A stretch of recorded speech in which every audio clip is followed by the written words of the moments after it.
filming this on November 20, 2025 at 6:29 p.m. Welcome back to the Sane Asylum, my dear patients. Today we are going to talk about a question or questions that has been lingering on my mind for some time. It has come to my attention that there are patients of mine that need help, and we need to help them ASAP. One is Axel, and the other is Shavam. Or Shavim. I gotta learn how to say your name, man. I know. I'm sorry. Take this video as an apology, alright? If it feels like I'm reading from a script, it's because we are today's, because I don't want to feel like I'm forgetting anything. Alright, so this video isn't going to be fancy. No fancy cuts, no nothing. No fancy transitions, nothing. It's just me talking to you. A week ago, my friend and a patient, aka a subscriber, Axel, commented something on my channel. I'll insert an image here. And if my friend Shavam texted me on Instagram. I can't send the screenshot because I don't have a screenshot, and I'm doing a challenge where I can't use social media until January 1. But anyway, you just have to believe me. Shavam, he texted me about a month ago or a couple months ago saying that he just wants to exist. And I feel like it's my responsibility to respond to both of them. Not because they're, more special than anyone else on this channel. Every single one of you are special. But these two in particular, I want to talk about their questions, and I want to give them personal advice. Because these two said something that most people are too scared to say out loud. They said the quiet part. They put words to a feeling that a lot of us hide. And both of their questions correlate with each other. I believe that they do. Because Shavam, he's struggling to find purpose in life. He just wants to exist. Whereas Axel, he's scared to make progress. And he doesn't know the difference between wanting to do something or needing to do something. But anyway, I feel like it's my responsibility to help them out because I see a little bit of myself in them. And these are common questions that a lot of people who will start self-improvement will have.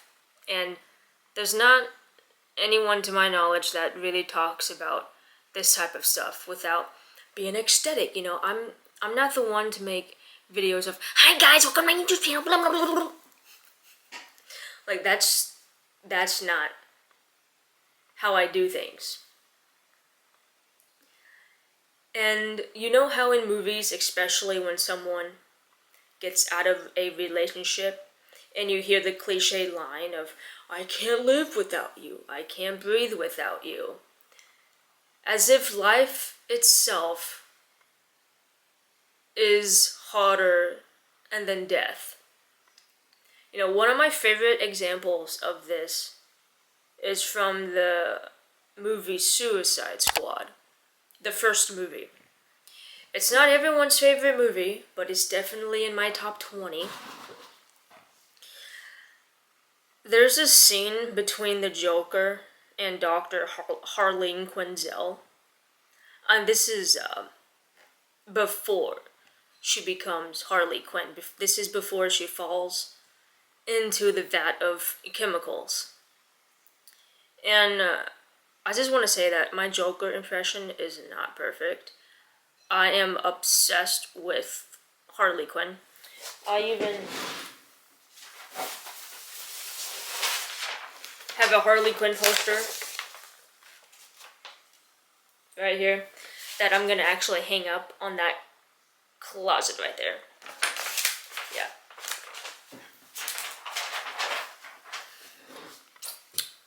And the Joker, he says to her, would you die for me? No, no, no. Would you live for me? Question. Would you die for me? Yes. That's too easy. Would you live for me? And that line has always stuck with me. Because the Joker is basically saying that living is more painful than death.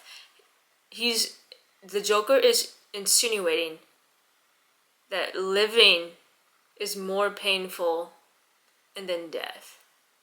Choosing to continue existing is actually more painful, more difficult, more courageous, and then dying. And that's the connection I want to talk about today. You know, would you die for me? And then he's like, no, no, no, that's too easy. Would you live for me? Choosing to live when there's no excitement in your life, you know, you don't feel motivated, you don't feel a reason to exist, every day feels the same. And I'm talking to you, Shabam. I'm trying to give the best advice possible to your question. But these are one of the hardest decisions a person can make. But also, it's one of the most, it's poetic. It really is poetic. Because to choose life, despite the fact that life hurts, is strength. And then Axel, he also wrote in his comment, I'll insert a picture here, he said, soon all this pain will go away. And I don't know what he meant by that. I don't know if he meant physically, mentally, metaphorically, spiritually. I have no idea what he's going through. And I have no idea what Shavam is going through either. But what I know is this. There are no anomalies in life. Axel and Shavam are mirrors. They're reflections of you and me. You know, they said the things that many of us has felt but never admitted to ourselves out loud. And that's why I'm making this video, because even though they might be patients who occupy the insane asylum, but we all occupy the insane asylum. Any patient who is going through anything, positive, negative, any patient that has a question, we all have a question. We all help each other. And we're all trying to figure out the same thing. When it comes to self-improvement, nobody asks these type of questions. It's always just self-improve, become better, work hard, play hard. It's never answering, well, what if I just want to exist? I don't know the difference between what I want and who I need, and the difference between what other people want me to do. Because in self-improvement, it's like, take a cold shower, read a book. But I don't want to do those things. That doesn't make me happy, right?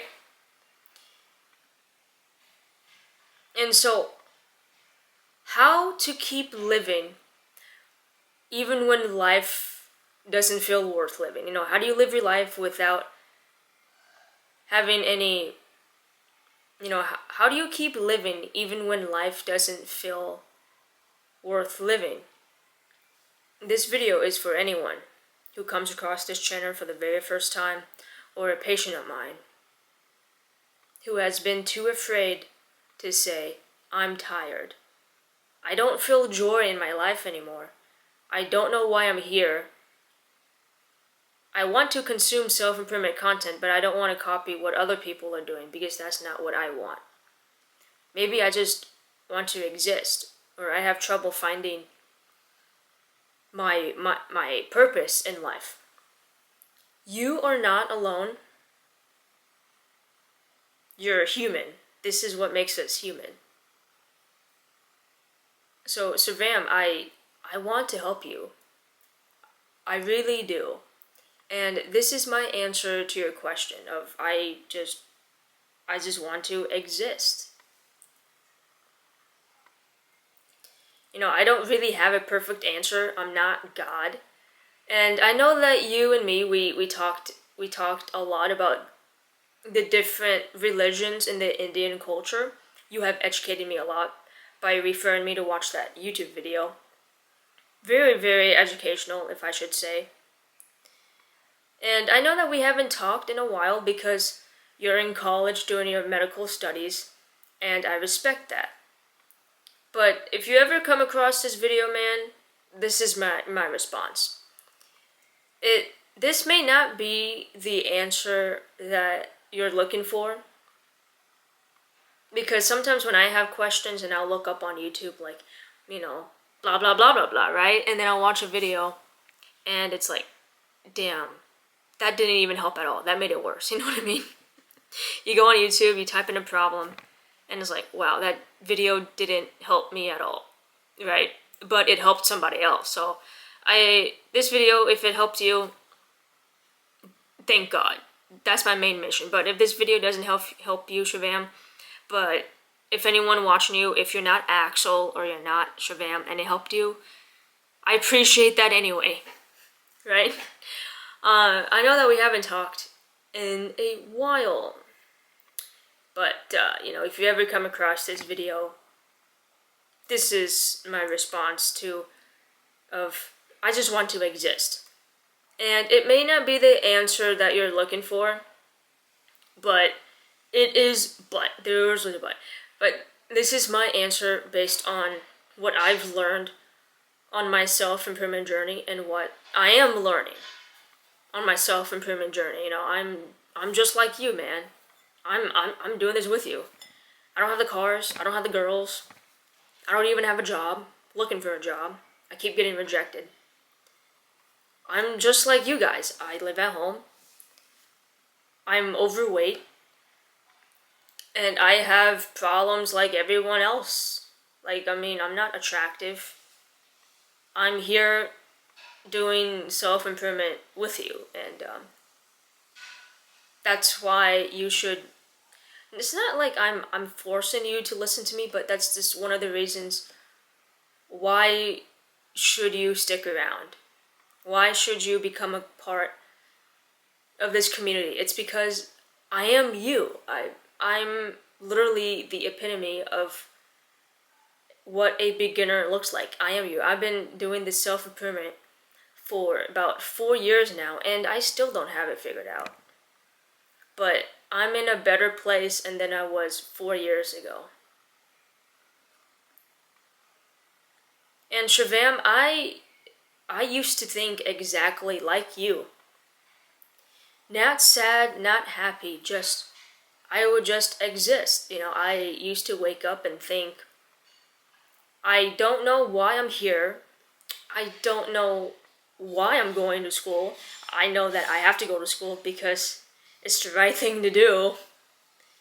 I'm just going because everyone else told me to do. You're not excited, you're not depressed. You're just living life on autopilot. Even when you eat food, you're eating food because you're hungry, but you don't really enjoy what you're eating. You don't even know what you want to eat. You just eat food because your mom made it for you, or you bought it at the store and you're hungry. Or sometimes you just eat food because you don't even know why you're eating it, right? And this reminds me of the SpongeBob episode where he clocks into work, day in and day out, every day, and every day seems monotonous. Coming to bed, honey? Yes, dear.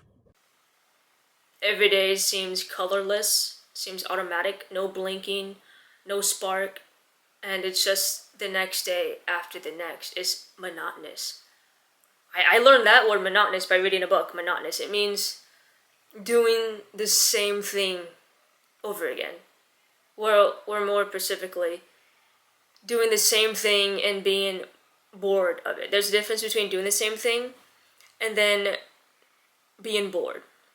So that's what monotonous is. It's doing the same thing but being bored. You can do the same thing every day and be happy, but that's not what monotonous is. Monotonous is hating the routine. That's hating doing the same thing every day. And so, here is my only real advice. Choosing to live even when there's no excitement waiting for you at the end of the tunnel, that's the most poetic shit a person can do.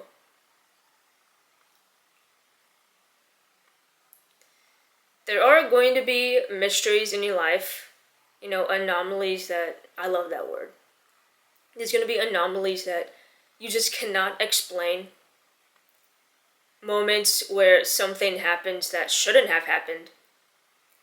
Moments that feel a beyond coincidence. For example, you once told me you came across one of my videos, and I remember you commented on one of my videos, and then you found me on Instagram. That means the world to me. You took the time out of your day and you wrote me the hugest paragraph. I wish I could screenshot it, but I'm not gonna break this challenge for you. Maybe I will. No, I'm not, because I don't know if you want those messages that you texted me on the internet forever, so I'm not gonna do that anyway. But I remember you texted me this long paragraph saying that you watched the video and you felt connected with it, and you felt that you feel the same way that I did. And you gave some really good advice to me as well. So I just want to return a favor and give you good advice. Well, I hope it's good. I hope this helps you in some way. And because of that, because you reached out to me, you became a friend. You opened up to me and you shared things that you didn't have to share to a complete stranger, if I may add. But you did it anyway because you somehow felt comfortable with me. And I will always admire that. You took the time out of your day, and if it wasn't because of you reaching out to me, we wouldn't have become friends, truly. And I will always honor that and respect that. And I miss talking to you, man. I miss talking about the meaning of life, and I miss talking about death with you. Very, very interesting stuff. I miss talking about those things because it's weird. Usually when people talk to each other for the first time, it's like, hey, how are you? What's your favorite color? What TV shows do you watch? But with you, man, we started talking about life, just the meaning of what happens when you die, and religion. And I kind of miss those conversations with you. And I hope that you're doing well with your studies. I hope college is not stressing you out too much. And I'm not so sure how the Indian culture works around the holidays. So around today is November 20, and next week is Thanksgiving for us Americans. So happy Thanksgiving to you, Shavam. And I mean this in the most sincere way. I don't know if you celebrate it or not. But happy holidays. And right now, and like I said earlier in the video, I'm doing monk mode until January 1st. And so, if you do end up watching this video, you can comment on this video and it's fine, but if you text me on Instagram, I'm not going to see it until January the 1st. So, just be aware of that. So, back to the question of just existing. There's nothing wrong with just existing. That is actually perfect. Because no one is happy 100% of the time. And these YouTubers are, hi guys, welcome to my YouTube. Today we're gonna jump from the Empire State Building. No one is like that. And if you're not sad all the time, if you're not happy all the time, if you're not angry all the time, if you're just living, breathing, floating through life like a plastic bag, drifting through the wind, wanting to start again, you're doing just fine. If you're happy 10% of the time, sad 10% of the time, angry 10% of the time, but then the other 60, 70% of the time, you're just kind of just on autopilot, and then that's fine. As long as you're not sad 100% of the time, or angry 100% of the time, then I think you're doing something perfect with your life. And I want you to know something, that one day life will work out for you. It hasn't worked out for me yet, and it probably won't ever work out for a lot of you out there. You know, not to be dramatic or anything, but if I compare my mental health now to where I was 5 to 10 years ago, I am in a completely different mind space. I found what feels like purpose in life. Even if it's small, even if it's simple. And before I built this little empire of this asylum, you know, but before the music channel, before the main channel, the self-improvement videos, before the guitar, the piano, the trying to learn Korean, attempting to write my first book, before trying to do all of these hobbies, I was just like you. I mean, I am still you. Fuck it, I am you. I was just existing. I wasn't sad, I wasn't happy, I was just alive. And so this is maybe the only practical advice that I can give to you. I mean, close your eyes and imagine what a perfect day would look like for you. If you had all the money in the world, if unlimited freedom, unlimited wishes, you had all this power, what does a perfect day look like for Shivam? You know, what does a perfect day look like for Axel? What does a perfect day look like for Samantha? I don't know who Samantha is, but anyone who's watching this video, any one of my patients, what does a perfect day look like for you? And if nothing comes to mind, if you see darkness, you know, if you see nothing, you know, when you close your eyes, that doesn't mean that you're empty, you know. Close your eyes and just think, where does your mind drift off to you? What do you usually dream about? What do you usually daydream about? And if you see nothing, that doesn't necessarily mean that you're devoid of emotion. That doesn't mean that you're empty. It means that your story hasn't been written yet. And that's the beautiful part of life. In fact, I wish I had what you have, Shivam. That untouched page, that blank book.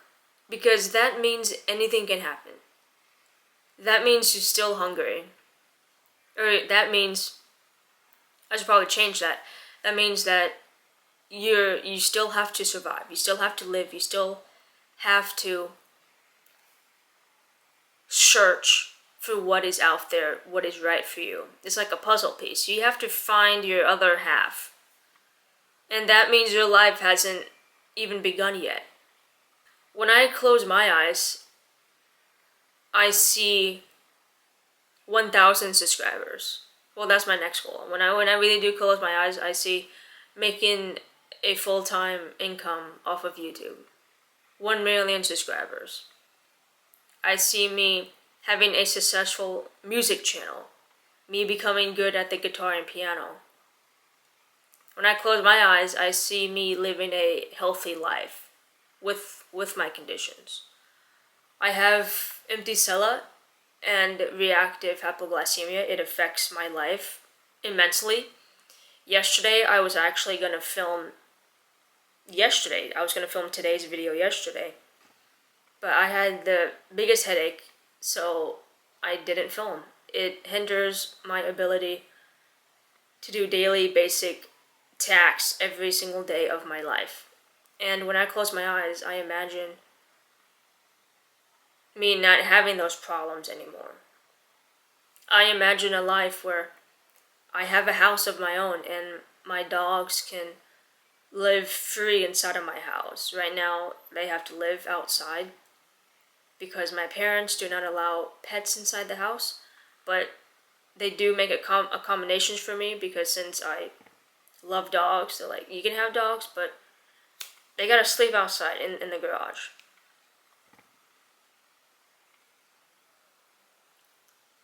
But my story has already been written for me because I already see it. You know, my life is gonna be monotonous pretty soon. It is monotonous because I already know what I have to do. The person that I see when I close my eyes, that's where I'm going. And with you, Shavam, and with you, any one of my patients, when you close your eyes and you see nothing, that's a good thing. It really is. If you always think positive of your situation, you will always be able to outcome whatever situation that you are in. That made no sense. I just came up with that. That made no sense. But it makes sense.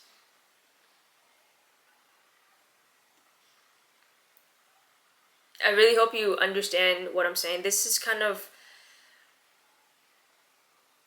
I know, this is philosophy talk. I know. But in a way, if you close your eyes and you don't really have a dream, you don't really inspire to be anyone else, that should be a good thing. It doesn't necessarily mean a bad thing. It's a good thing. Because it means that you don't need to give up. That you should use that as motivation. Because one day, if you keep living your life on autopilot, one day you're going to wake up and everything is going to be clear. You're going to have a vision. My life's boring now because I had my epiphany. I had my vision 4 years ago when I started my self-improvement journey. My life's monotonous, right? I already know what I have to do. Your story is not yet been written. That's the beauty in life.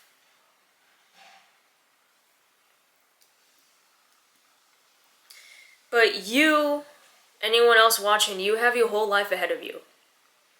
I don't know what goes on in your little mind. I don't know what your goals are.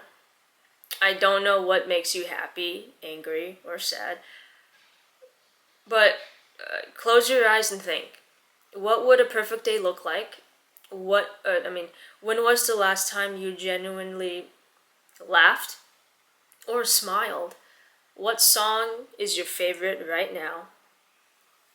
When was the last time you blasted music and sang at the top of your lungs like a little kid without caring if anyone judged you. That's life. That's the joy. That's something worth living for. The whole point of life is the mess. That's the whole point. I'm gonna quote Harley Quinn again. There's a animated show on HBO Max called Harley Quinn, and towards the season finale, Harley Quinn's mom actually said this. You know, the mess is the point. I think I don't remember the exact quote. It's like, we all shit, we all die. The whole point of life is the mess. You know, we all shit, we all die. That's the point. Come on, Brainy. Let's break this glass like a Jewish groove. But that will make such a mess. I hope the hell it does, because the mess is the point. The mess is the point? Yes! What do you think life is? We're born, we eat, we shit, and then we die. It's a great big mess. But a wonderful great big mess. The mess is the point? The whole point of life is the messy part. I don't have all the answers for you, Shivam. I'm not here to fix what you believe in. I'm only here to tell you there is nothing wrong with just existing.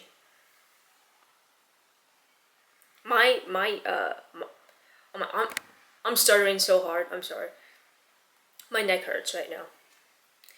But there is nothing wrong with existing. There is nothing wrong with feeling stuck in life.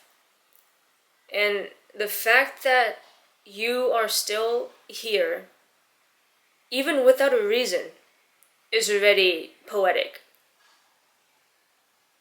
Think about it. And that's all I can say. I mean, I also recommend, I hate plugging my own content, like, oh, subscribe to my channel, watch this video. But I also recommend that you go back and watch my very first video on YouTube. Even though it was posted about, I believe, 8 months ago, that video was actually filmed in 2022, I believe, or 23. So almost 3 years ago. But I posted it on this channel because this is very confusing. I had a other main channel that I had to delete. It's a long story. Different story, different time. If you want the story, it's also on this channel somewhere. I posted it. But I just re-uploaded the video on this channel. And I want you to see the transformation, not just, I can never pronounce this word, not just stylistically, not just the production quality, but actually the difference in how I talk. You know, not just the difference in my hair color, but the difference in how I speak, the wisdom that I talk, just the tone in my voice, and the way that I carried myself. Because I didn't always talk like this. I didn't always think like this in a philosophical way. That version of me was just existing, the same way that everyone else feels. And so, what advice can a person who used to just exist give to someone who is currently just existing in the same stage? That's the question, right? What do I say to you that I haven't already lived myself? And the truth is, man, I see parts of myself in you. Not in a romantic way, right? But I do see parts of myself, intellectually speaking. You will always have a companion in me, even if you're 1,000 miles apart, literally, I think India and the United States probably millions of miles apart. I don't know the math. But that's the beauty of the internet.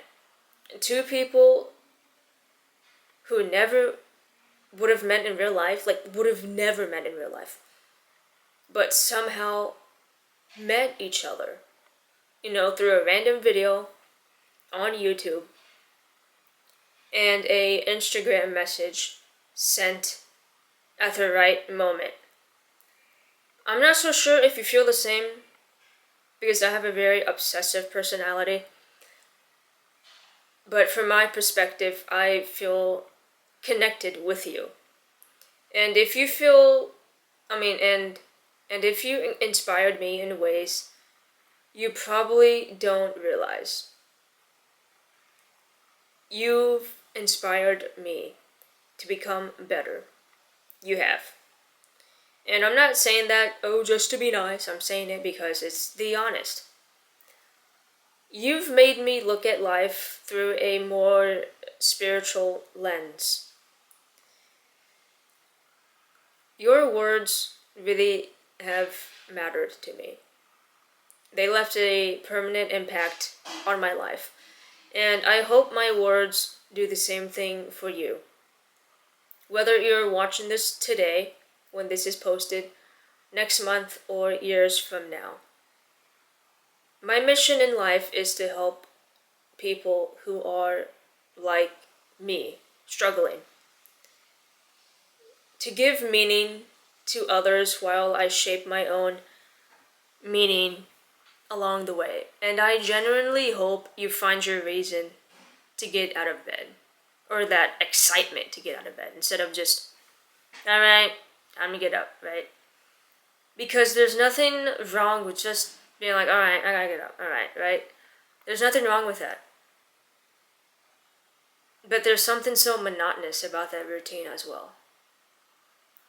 And that's the foundation of figuring out why you want to exist in the first place. I believe everyone on this planet is born for a reason. Sometimes it's a small reason, sometimes it's huge, but I don't think anyone is here just randomly. And even if your reason isn't clear yet, even if you don't feel like you have direction, that's okay. The way that I look at it is that even if I never reach my goal on YouTube, even if I never make income on YouTube, which is not an option for me, this is my dream. But let's just say that it just doesn't happen. But somebody who watches my video, watches one video, it can save their life. And that one person who watches my video, I just saved them from killing themselves. And they go off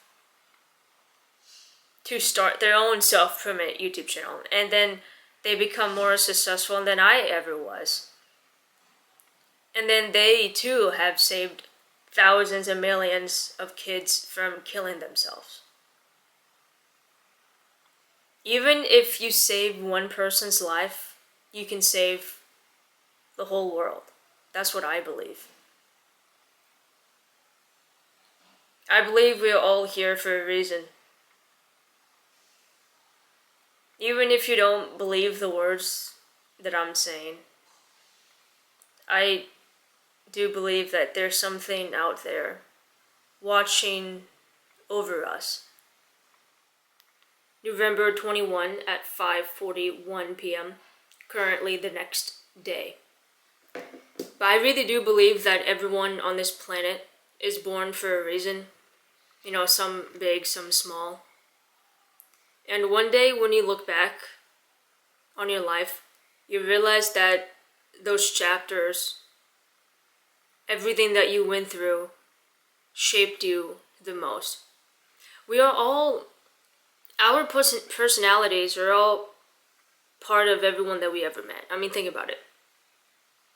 Our personalities are a combination of everyone we saw, everyone we met, everyone around our lives.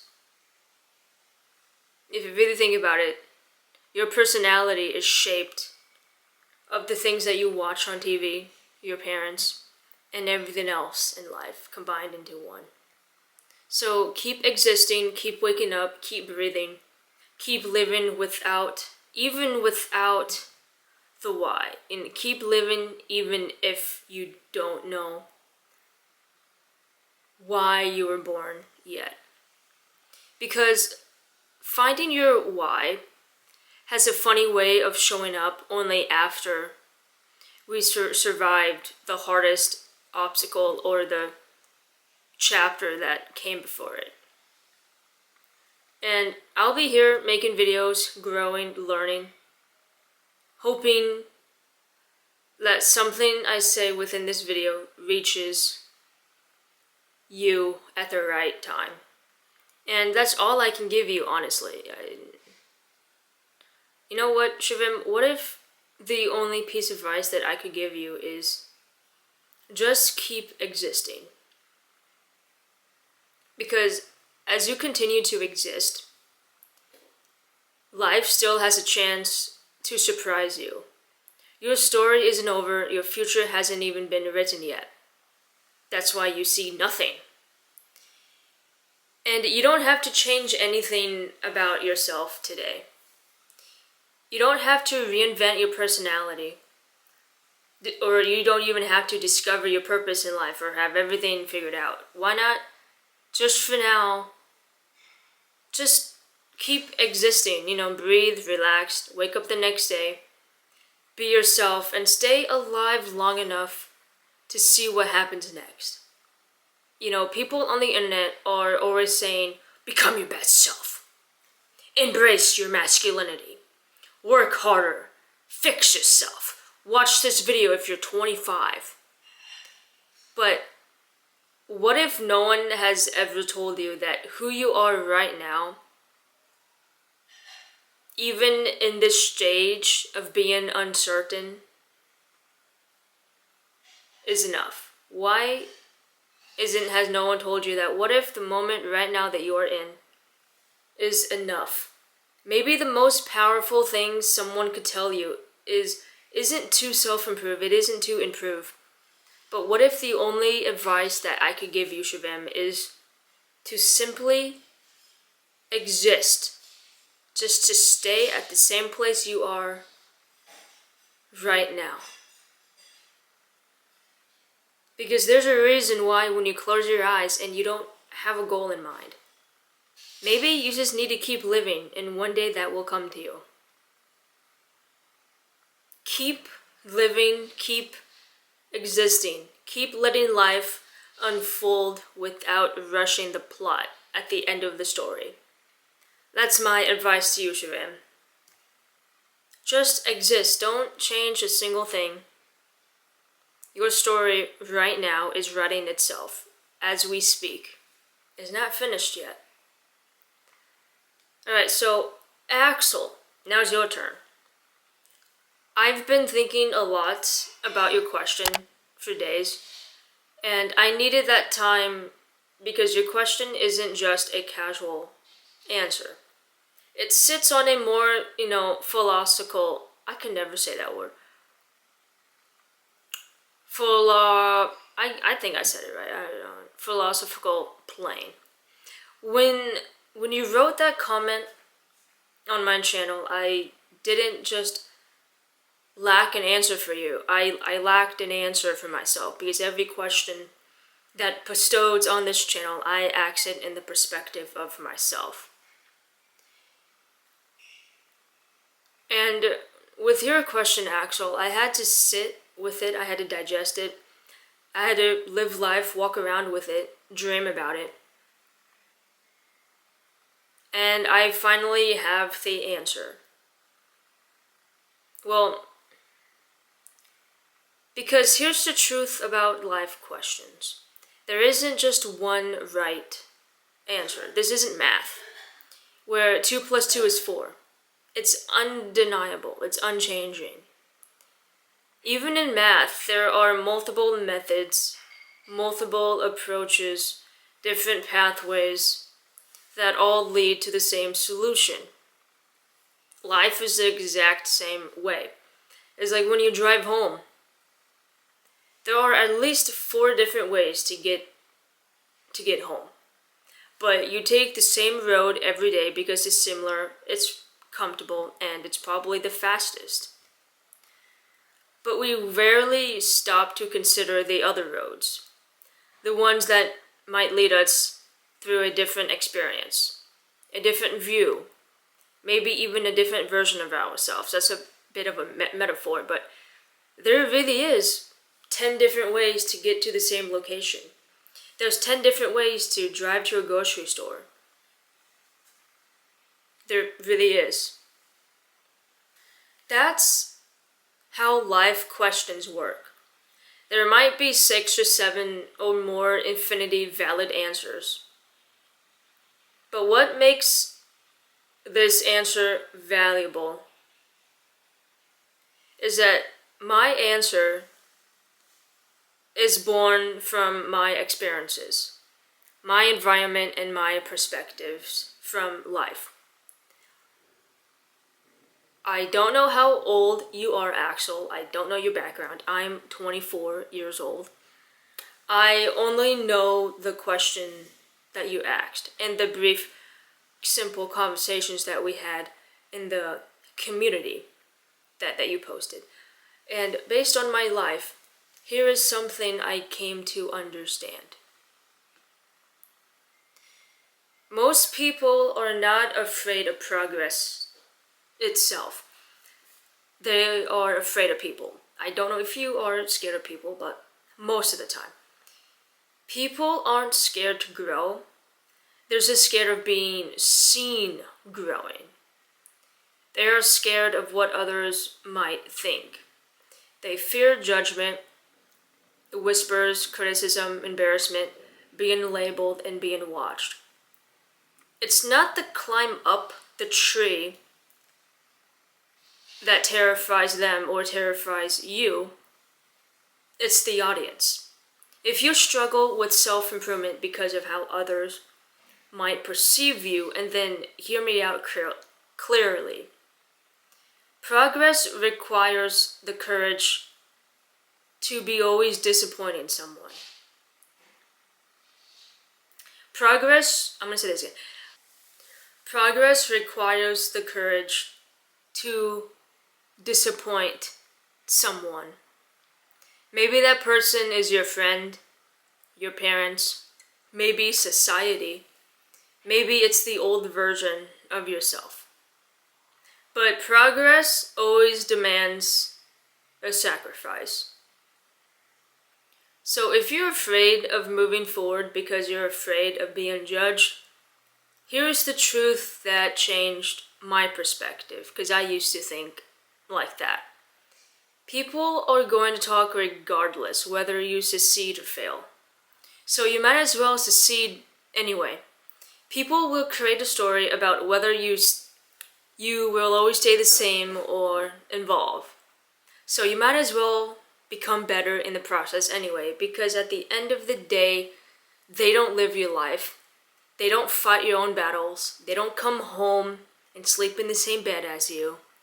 They don't wake up inside your mind every single morning. Only you do. It's your life, your choice. Your life, your choice. Your life belongs to you, not the person watching from the stadium. Not even me. Your life belongs to you, not me. Belongs to you.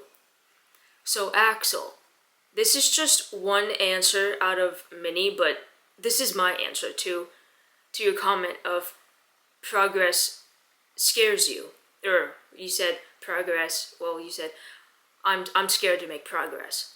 And I hope this answer gives you something to think about. We all need to become a little more self-aware of the world around us. Because the truth is, you never really know what someone else is going through. Whatever struggles you have, someone else has. Whatever pain they have, someone else is feeling it as well, or even worse. The way I look at it is that there is always going to be someone out there to complete the insanity. No, there is always going to be someone out there that's going to be more attractive than you. But yet there's always going to be someone out there who you're more attractive. So I know I didn't really explain it that well. For example, when I play the piano, I get jealous, I get envy of other people who could play the piano. Because there's somebody out there who's better at the piano than I am. But in my perspective, also you have to look at it this way. There's somebody out there in the world that wishes they could play the piano like I do. There's always going to be someone who is better than you at some skill, and then there's always going to be someone out there that won't be able to do what you are able to do. You know what I mean? There's always going to be someone out there that's going to be better than you, but also you are always going to be better than someone else. Someone else is going to be in more pain than you. Someone is always going to be more happier or not happy. So that's how I look at it. And there's a picture that I want to insert here that I believe relates a lot to the situation. Every person is walking around in their own little worlds, fighting these silent battles that no one can see. We walk past a couple hundred people a day, probably not that many, depends if you live in New York City. If you live in New York City, then... Wait, what? That's an Italian accent, right? Whatever, but most of the time you walk past like a couple of people a day. You have no idea what's going on in their heads. And people who are not self-aware of that, we need to become self-aware of the world around us. Oh, my camera's not focusing. Oh, why are you not focusing? That is our problem. Come on, focus. I'm sorry. But that is our problem when it comes to this world. No one thinks about other people's feelings. Because at the end of the day, nobody cares about what you feel, no one. So do what you do. And that's why it's hard to truly believe the phrase, oh, no one is judging you. Because the reality is, people will always judge you. Humans have always judged. It's just in our nature. We will always evaluate, categorize, compare, criticize. It's part of human nature. It's also part of human nature to be our worst critics. You know, we always think, oh, I'm so fat, I'm so ugly. Whereas somebody next to you may not think of that when they look at you. But the perspective that matters isn't whether or not people will judge you. It's whether you let that judgment control you. You have to learn the art of not giving a fuck. But not in a cold or heartless way of, I just don't care. But in a self-perspective way. But also in a self-protective way. You know, and also in a, my life matters more than these random strangers kind of way. You have to think of it of, my life matters more and then opinions from strangers. I don't know your situation, I don't know what you look like, I don't know your lifestyle, your culture, or the environment that you exist in, but I know mine, and I know from my experiences, based on what I look like, how I carry myself, what I believe in. I have been bullied for reasons you could probably guess without me repeating, because I do not want to get demonetized on YouTube. Because every time I say a certain word, I always get an email from YouTube. But you could probably guess what people have said about me. You know, I'm too feminine, too masculine. Well, I actually never been called too feminine. I don't know why I said that.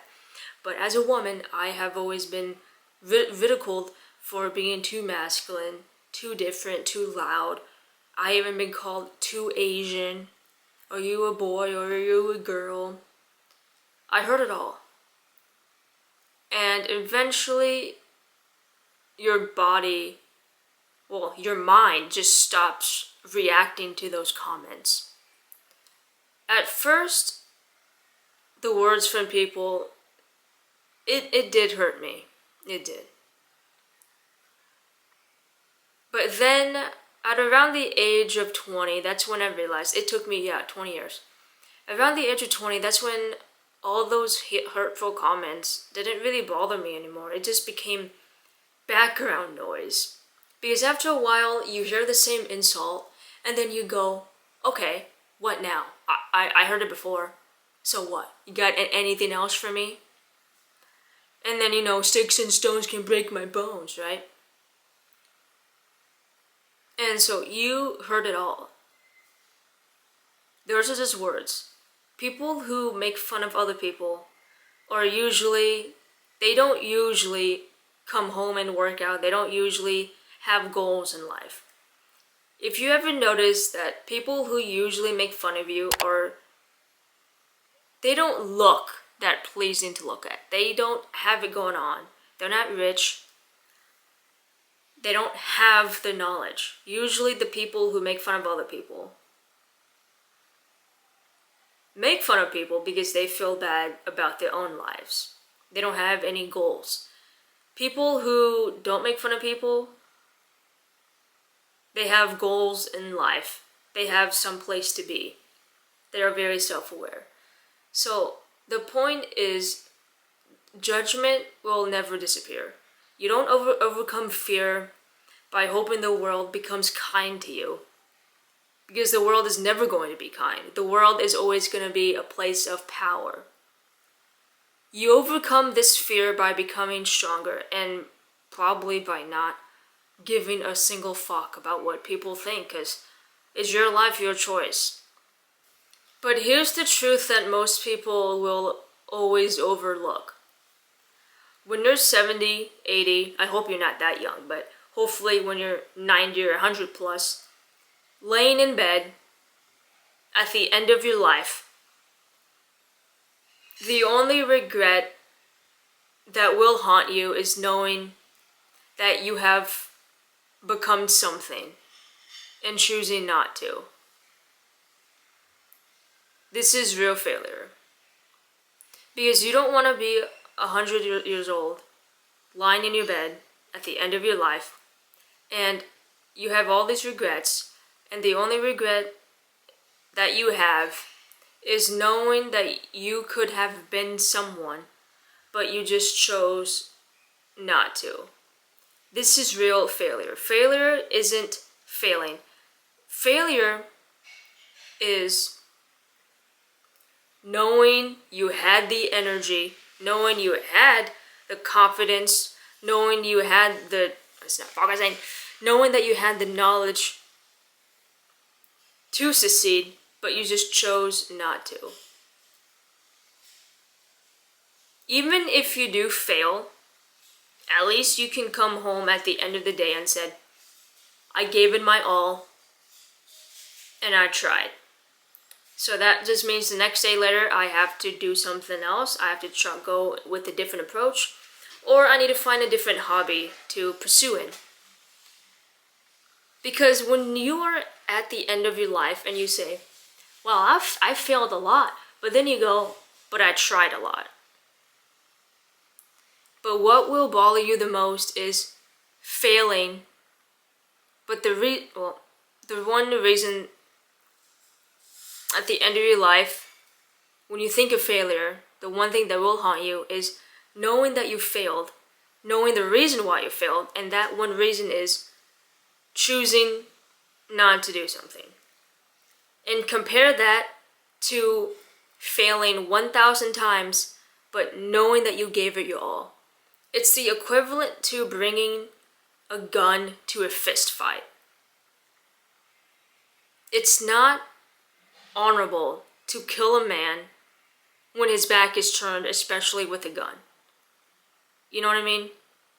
There's no honor in that. And you could say, well, at the end of the day, I still killed him, right? I still won.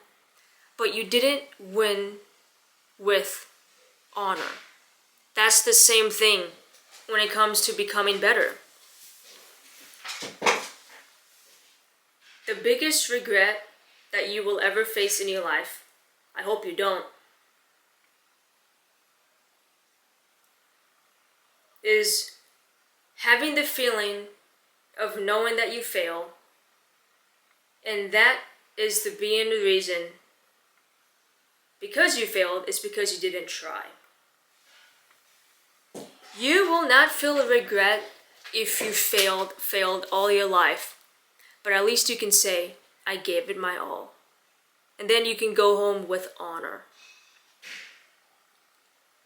That is real failure, choosing not to complete your goals when you have the knowledge, but just choosing not to do it. The world is very tempting. The world wants you to fail. Think about it. It's all about the algorithm. Especially with America. America does not have the best healthcare system. But America's food is unhealthy. It's unhealthy ingredients. America wants you to fail. And they want you to eat those foods because it's cheap. And so you have no choice. But yet, as soon as you get any sort of medical problems, they don't want to treat you as well with other countries, especially countries like Asia. Look at what their food is, and it's more healthier. They have health care, and most of the time people don't even need health care because they're so healthy. Look at the average age of when people die in America. The average American man dies at 80, whereas the average man in Japan dies at the age of about 90. Why is that?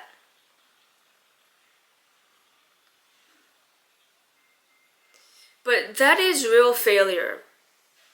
Not losing, not trying and falling short, not giving 100% and still not reaching your dream. Those are not failures. You know, they're not losing, they're not winning, not trying and falling short, not giving 100%. Those are battles fought with honor. Failure is walking away even without even having to step in the arena. That's what failure is, giving up before you even tried.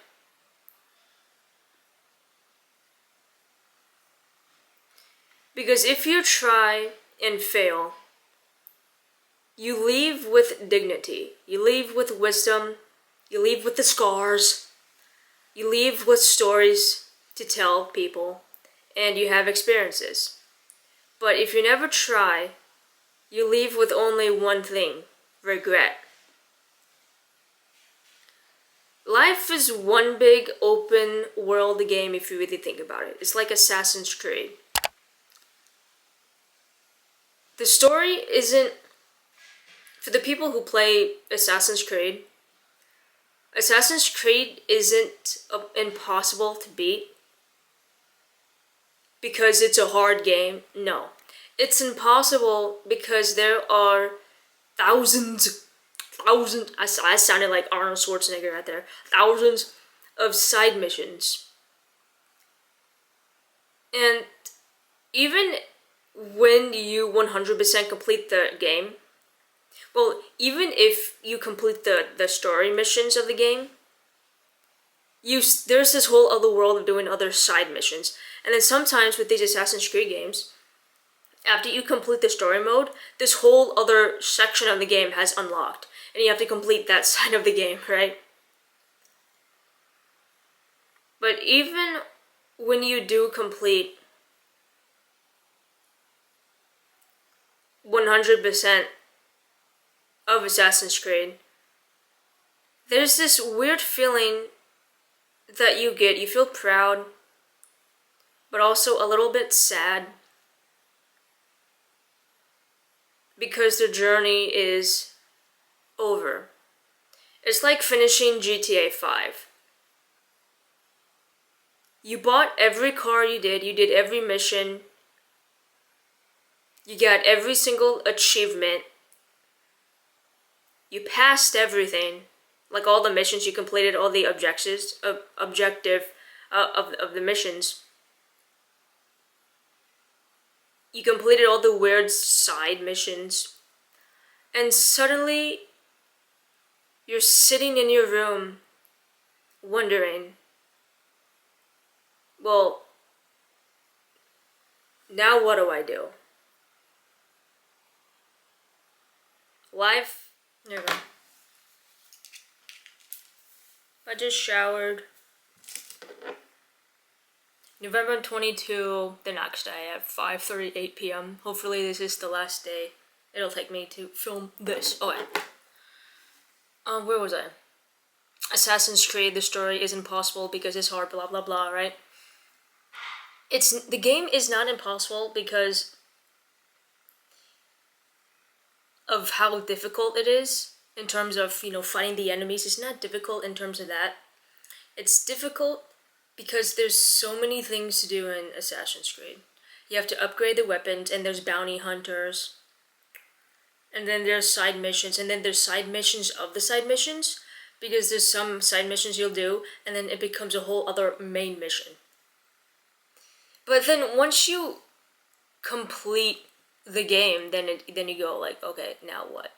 It's the same thing with GTA 5. You beat the story mode. When I played GTA 5, I did the Death Wish scenario where Michael, Franklin, and Trevor didn't die, and they killed, what was that guy's name? They killed the FBI guy. What's his name? David? His name's not David. Dude, if any of you guys who played GTA 5 and you picked any other option besides the Death Wish, I don't want to talk to you. I do not want to talk to you. Because I know there's a lot of people who play GTA 5 and they pick to kill Trevor. Some even pick to kill Michael. I'm like, what the hell did Michael do? Death Wish is the only way to go. But after you complete the story mode, there's other things to do. Rob banks, go to the strip club, buy every single car you can with any modifications, and then you have GTA Online, right? But with GTA 5, there's only so much you could do when the story is finished. You bought every car, you completed every side mission, and then now what? Life is the same.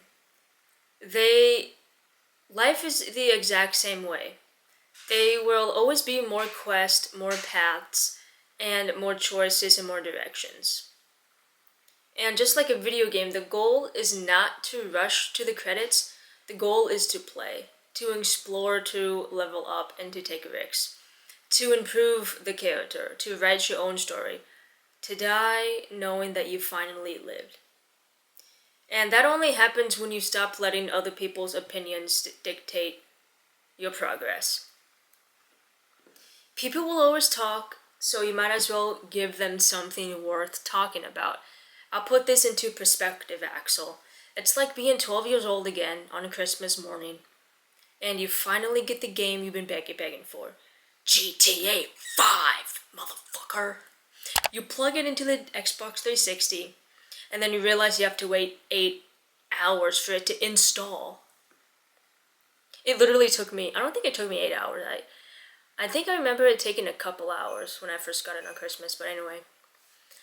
But even in that moment, even before the game launches, there's something powerful about waiting for the game to install.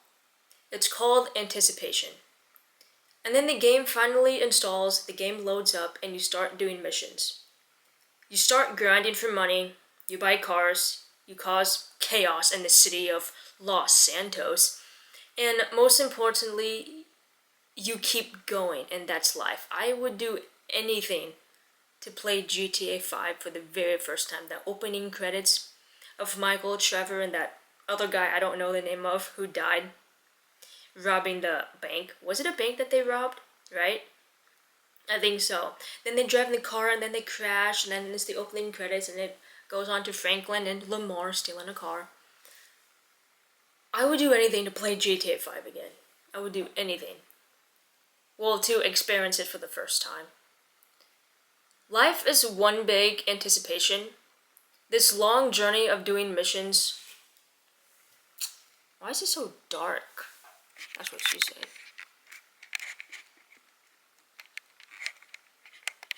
Alright, that's a bit better, right? Ooh, I could have just did that in the first place. Now it's too bright. I'm sorry.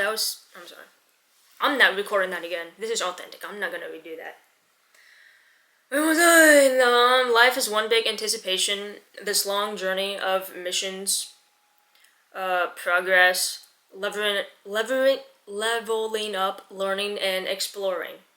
Because in real life, we all want the same basic things: financial freedom, love, adventure, having a purpose, and a story that we're proud of.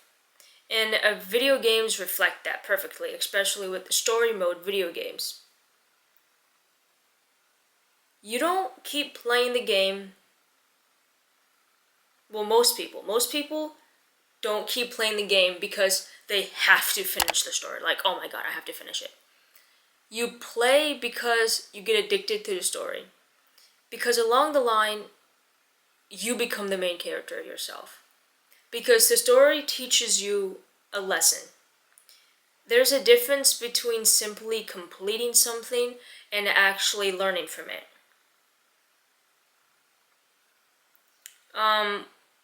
For instance, when I played Assassin's Creed Odyssey, I picked Cassandra. Cassandra is the only character you can play. Some people pick Alexos, but Cassandra is the best character to play in Origins Assassin's Creed. No, I mean, Odyssey. Odyssey, I forgot. Odyssey. When I completed, honestly, I have not completed the game of Odyssey. I completed the story mode. I haven't completed all the side missions. That's impossible. But there's something so cathartic. You guys know what I mean. I can't pronounce that word. Of completing a game like Assassin's Creed.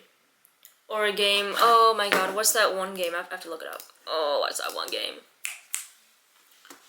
Xbox One.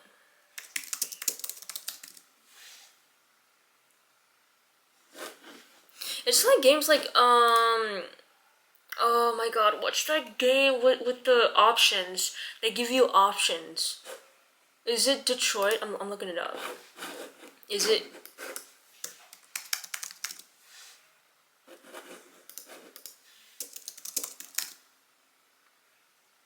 Life of Strange, or...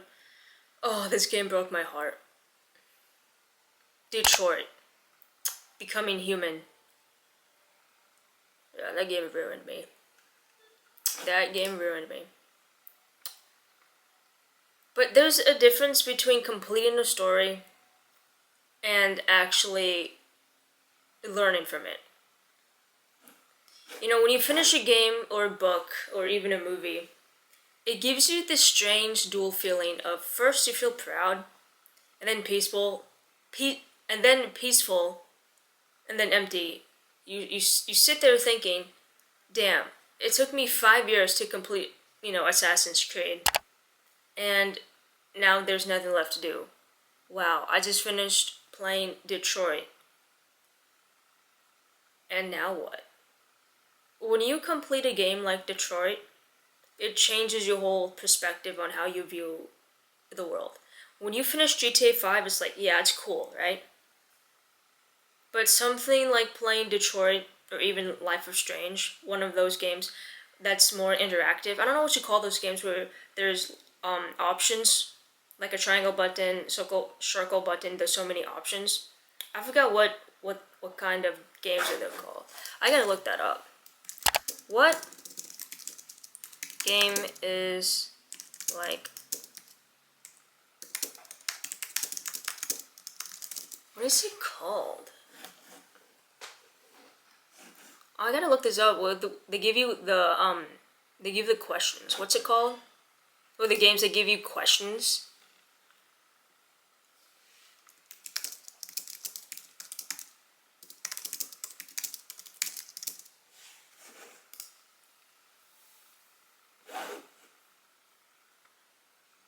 What's it called when a game gives you questions? There's a name for it. The internet is not helping me at all.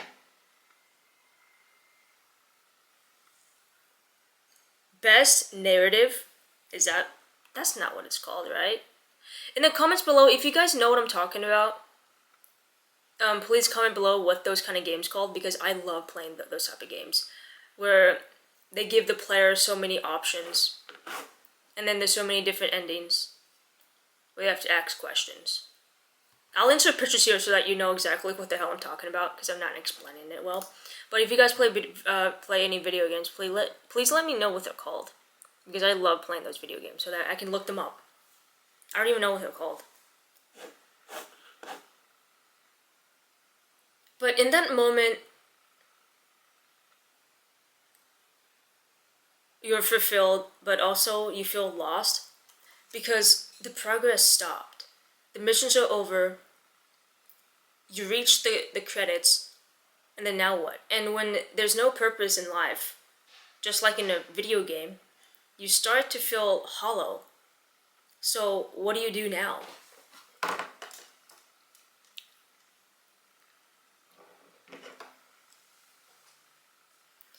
You start another video game, a new story, a new journey, a new world to conquer, and suddenly the excitement returns. You're leveling up again, you're learning again, you're becoming someone new again. And that's the beauty of life.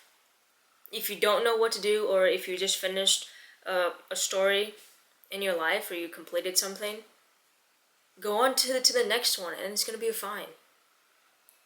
And that's the beauty of life, not knowing what will come next, but doing it anyway. You know, not just completing the storyline, but actually going through it. And to answer the other part of your question, Axel, the difference between what I want and what I need.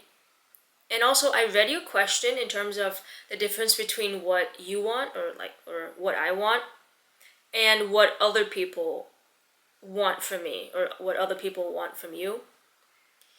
There's a fine line, because the world will always try to tell you what missions you're supposed to play, especially with open world games like Assassin's Creed. You don't have to play the missions in order. You can literally do 4 missions all at the same time. Like, you guys know exactly what I'm talking about. You could do 4 different missions at the exact same time. Like, I'm being dead serious.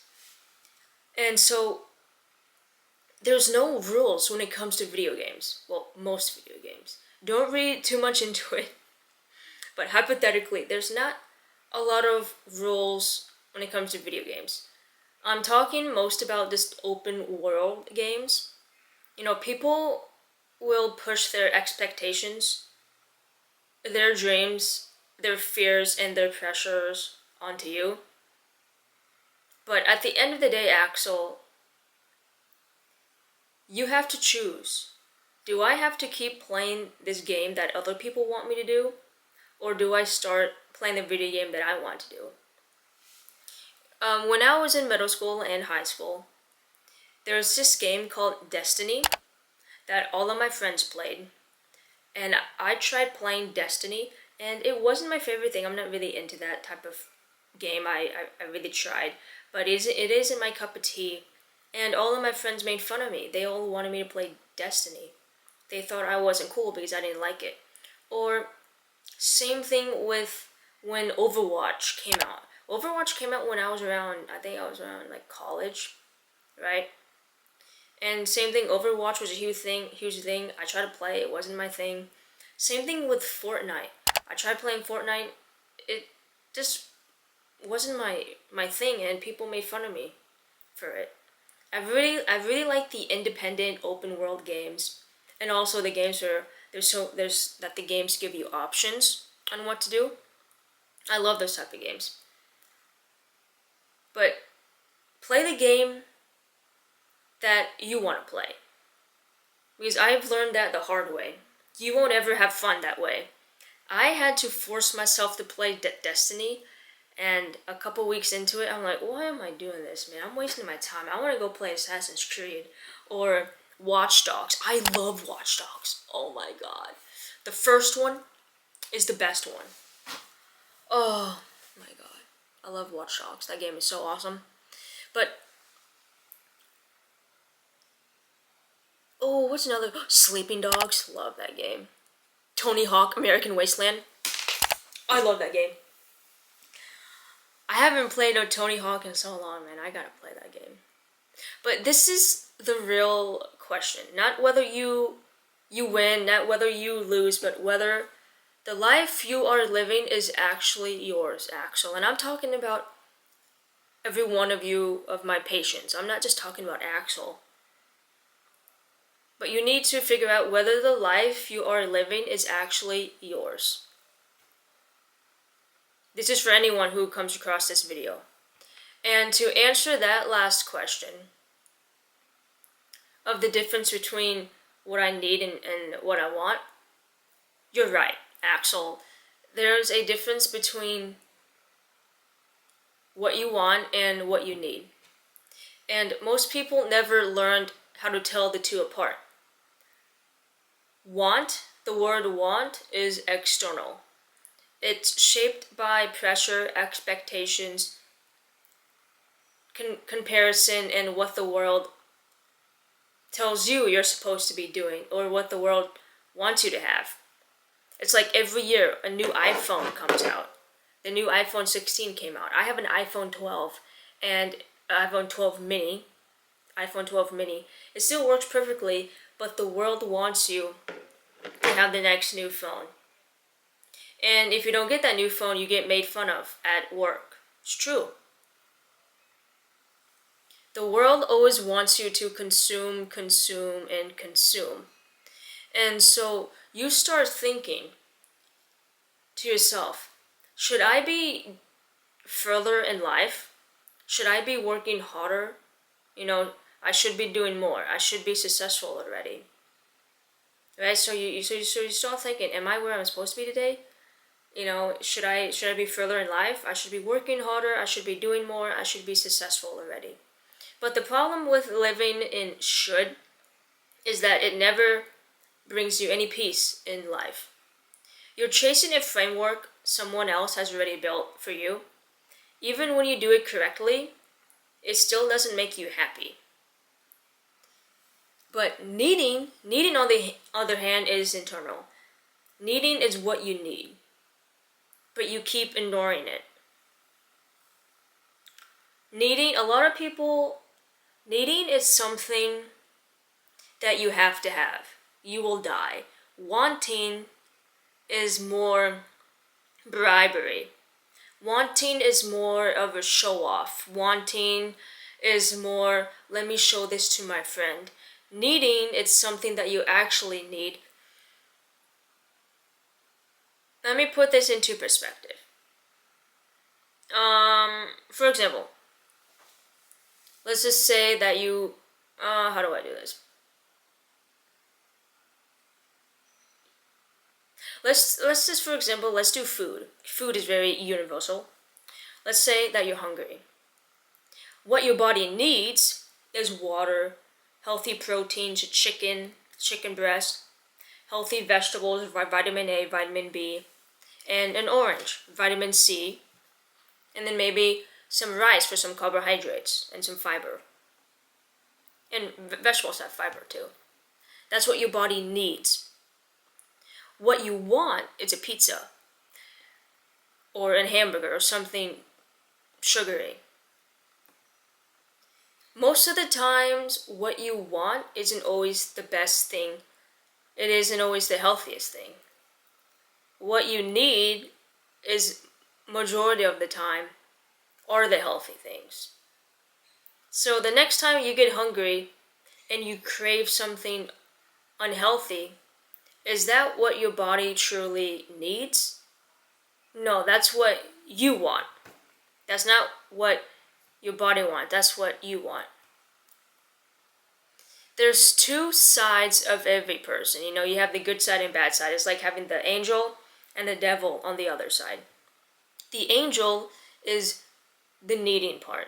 The devil is the want. It always wants to take. a lot of people don't do what they need to do. They do what they want to do. Does that make sense? And you can also put in perspective of exercising. Your body needs movement. Your body needs strength training and walking. What you want to do is to lay in bed and watch TV. But what your body needs to live a long life is to exercise. That's what your body needs. But what you want to do is to lay down. You see the difference between wanting and needing?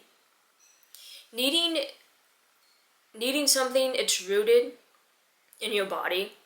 It's rooted in your spirit, your real emotional and mental state. And when you do what you need, when you do like what you actually need, you rest, you heal, you grow, and you learn. And this feeling is completely different. And suddenly, you aren't chasing anything anymore. You aren't performing, you aren't proving yourself to somebody, you're not showing off for somebody. You're just existing in a way that feels aligned with you. You feel like at comfort.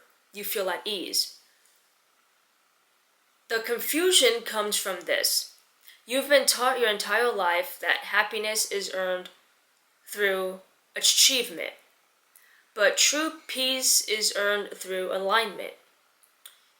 You can do everything right on paper, but still feel empty at the end of the day.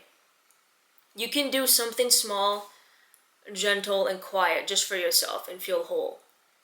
What you want is usually the fantasy outcome. It's usually just a dream. But what you need is usually the foundation. It's the stability, it's the emotional clarity, it's the safety, it's the self-respect, it's the confidence. But here's the twist. If you take care of what you need, you will eventually reach to what you want. But if you chase what you want while ignoring what you need, or if you chase what you want first while not doing what you need first, you burn out and you feel lost and wonder why nothing feels good anymore. You always need to do what you need first, and then what you want is second. So don't feel, I know this is confusing, but don't feel too confused. This isn't a mistake. This means that we are human. It's a sign that you're waking up to something that most adults never understand. You asking that question, that already means that you're already questioning your life, which is a good thing. Everybody should be questioning their life. That means you're already one step ahead. Most people don't ask those type of questions. Life isn't about doing more. It's about doing what is right for you. The world rewards effort, but having peace rewards alignment. And only one of those is always going to be sustainable. And only one of those is truly what you need and not what you want. So most of the time what you want isn't necessarily the right choice. What you need is the hardest choice. What you need is going to be the most difficult part. When you want to stay up an hour late because you want to finish a movie, or you're talking to your friend, or you're out late, what you need is 8 to 9 hours of sleep. That's what your body needs. That's actually what your body actually wants. But what your conscience is saying, no, I want to stay up late. No, I want to eat junk food. That's what your conscience is saying. But what your nervous system, what your whole other functions of your body, what you actually need is healthy food. So try to put it into perspective of that. So if you're completing your goals, let's just say your goal. Okay, I'll use a real life example. What can I use? Oh, piano, for instance. I could put that into as an example. I love the piano. I love music. But my parents, more specifically my mother, she doesn't like the music that I'm playing. It's not the piano. It's that it's not her style. It's not Beethoven. It's not classical music. It's not gospel music. I like modern day music. Anything, I would say anywhere from the 70s to above, 70s, 1970s and beyond, I play that kind of music. But I don't connect well with classical music. I think it's boring. I'm sorry. What they want is me to play classical music. But is that what I want? What I need is to be happy playing the music. What I need is to play video games by Lana Del Rey on the piano. What I need is to play See You Again by Wiz Khalifa on piano. But that's not what they want me to do. And so when you think of what I need and what I want, you can think of it in terms of what does other people want you to do and what do you actually need. Because sometimes what you actually need doesn't agree with other people. I will most likely never make my mother proud of me playing the music that I like to play. But that's what I need to do. Because I like playing the music that I play. Because it makes me happy. If you're not happy doing what you're doing, then what's the point? You're just wasting your time. There's a quote by Heath Ledger. I forgot the exact quote. I'll insert an image here. I believe it says, let me try to remember it by memory. Nobody asks you, no, it's like, people always think life is one big grocery list. They always tell you, do you have a house? Do you have a wife? But nobody ever asks you if you are happy.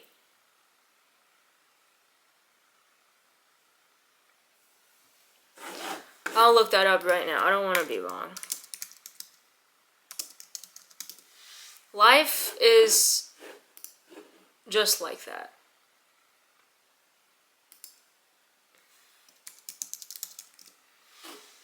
Where is it?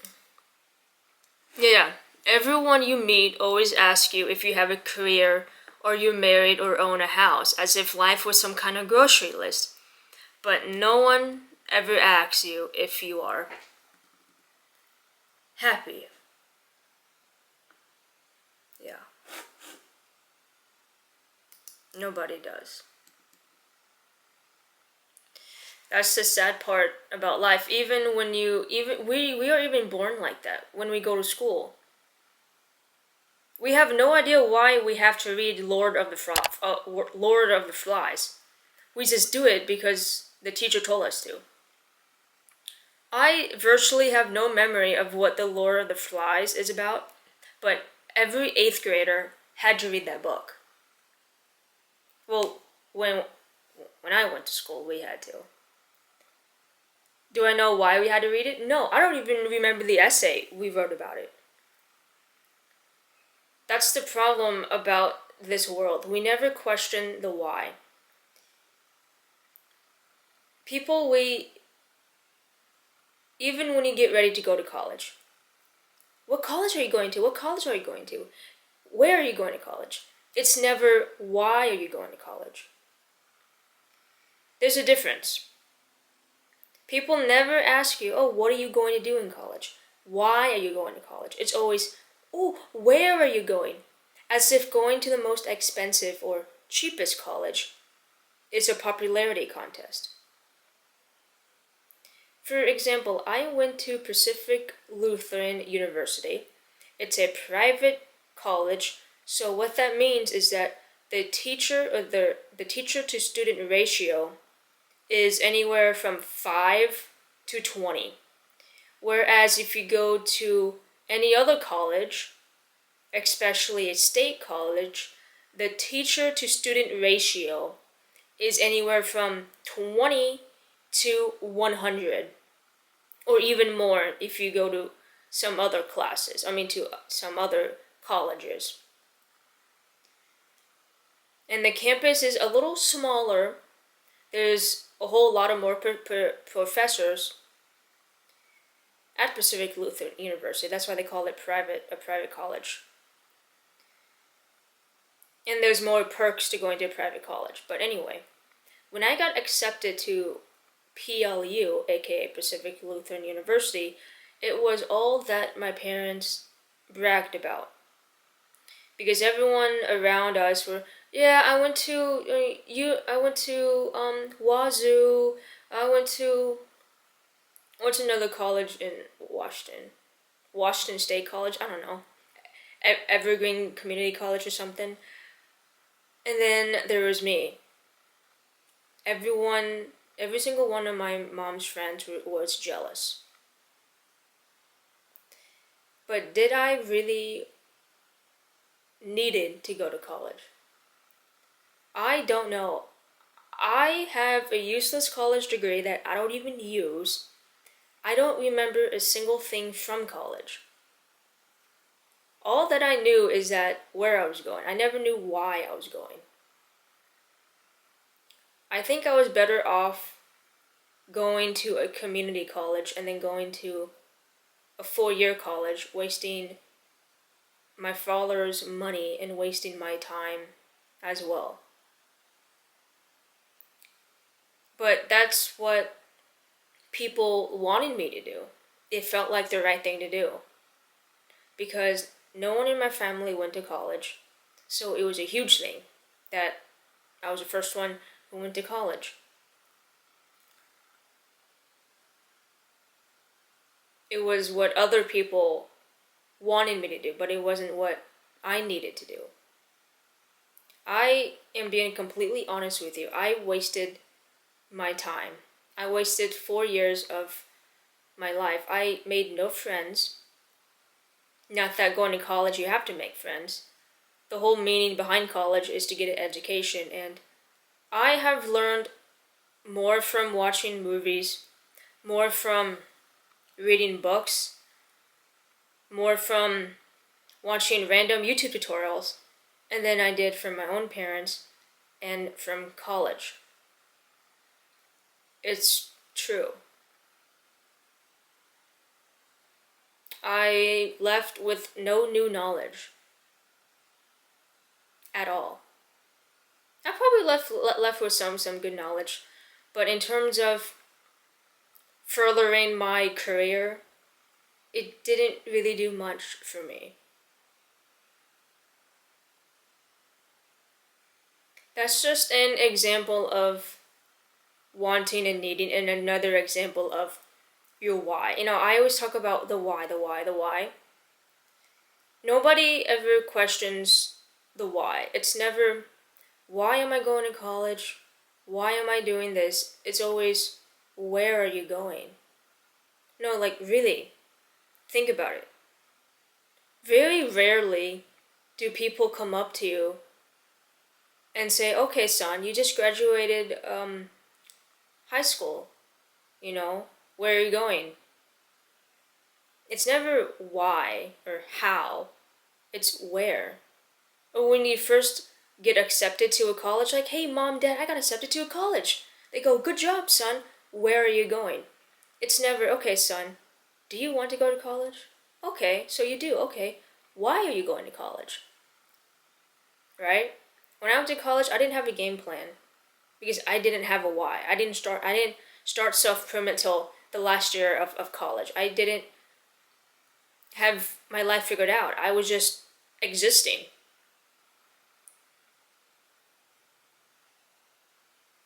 And that applies to everything else that you do in life. You need to start asking yourself the why question. Why am I here? Is this the best place for me to be? Not just, why am I going to college, but it can translate to everything else that you do in life, like your job, your hobbies. Why am I playing the guitar? Why am I playing the piano? Do I really want to? I'm playing the guitar because I love music and I always wanted to learn how to play the guitar. And I want to make an album. I want to make my own music. That's a good reason. And so the next time you decide, or the next time, well, let's just say this. You're starting your self-improvement journey. Write down on a piece of paper, why do I want to start self-improvement? Why do I want to become better? Really be honest with yourself.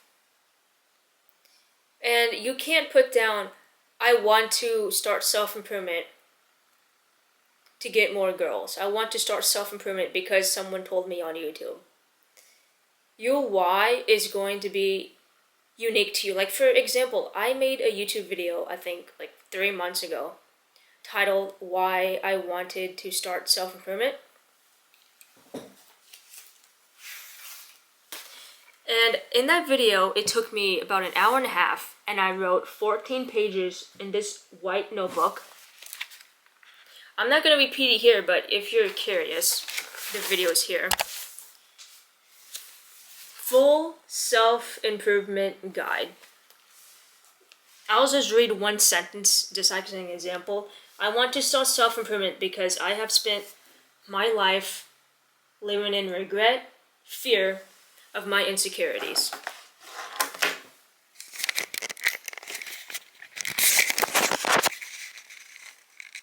There we go. People judging me. I have let my speech impediment get in the way of not starting. Is that good? I don't know, is that good? I'll just keep it right there. I want to start self-improvement because I have spent my life living in regret, fear of my own insecurities. People judging me. I have let my speech impediment get in the way of not starting starting a YouTube channel sooner, and avoiding certain people, classes, events in school. If I could describe my childhood in one word, it's regret.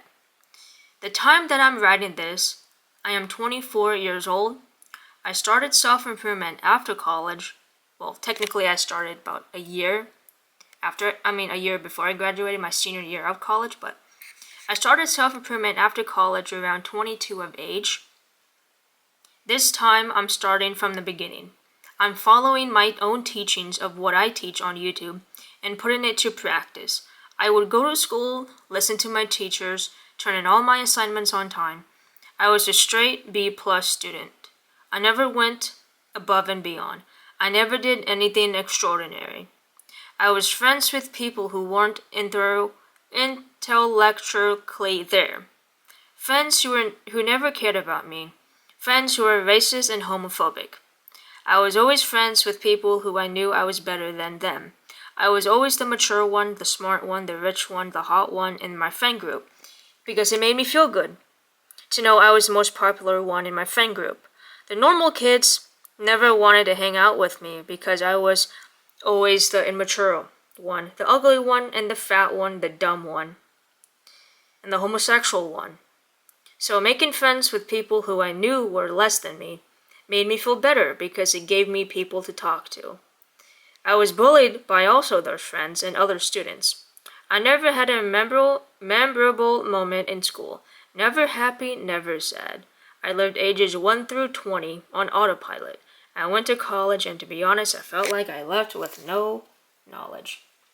I really hope I pointed my camera at that. And then you get the point. I mean, it goes on and on and on and on. Yeah, it goes on and on and on. Hands up in the air, sometimes shady. It goes on. So, my advice to you, Axel and Shavim, and all of my patients, write down on a piece of paper answering this question. I want to start self-improvement because dot dot dot, or you can put it into perspective of why do I want to start self-improvement, and tell yourself that question and write it down. And I write at least 1 page minimum, and write until you feel like the story is finished. When I answered that question, I didn't realize I would write 14 pages front and back. No, never mind. It was 7 pages front and back, ended up being 14 pages. I thought it would be about a page or 2, maybe 3. What made me stop at page 14 was that I came to a logical conclusion.